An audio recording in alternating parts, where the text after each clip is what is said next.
केंद्र की सख्ती और निर्देश के बाद भी मास्क और सैनिटाइजर की धड़ल्ले से हो रही है कालाबाजारी। डेली की जरूरतों के दाम भी दुकानदारों ने बढ़ाए। रसोई गैस, आटा, आलू, प्याज की भारी किल्लत की गई। नोवेल कोरोना वायरस से निपटने के लिए एक तरफ केंद्र सरकार जहां सख्ती बरत रही है, वहीं मास्क और सैनिटाइजर की कालाबाजारी नहीं रुक रही है।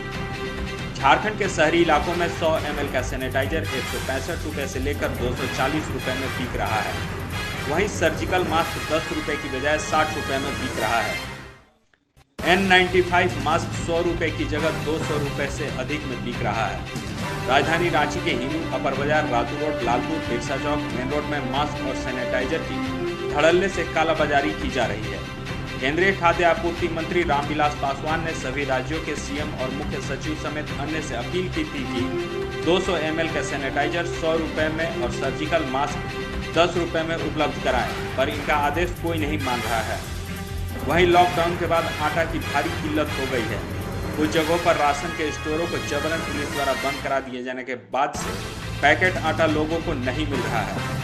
वहीं रसोई गैस की डिलीवरी भी यह कहते हुए कम कर दी गई है कि खेप नहीं आ रहा है। आलू, प्याज जैसी रोजमर्रा की चीजें भी दोगुने से अधिक दाम पर बिक रही हैं। केंद्र ने सभी राज्यों को 3 महीने का खाद्यान्न स्टॉक करने का निर्देश भी दिया है।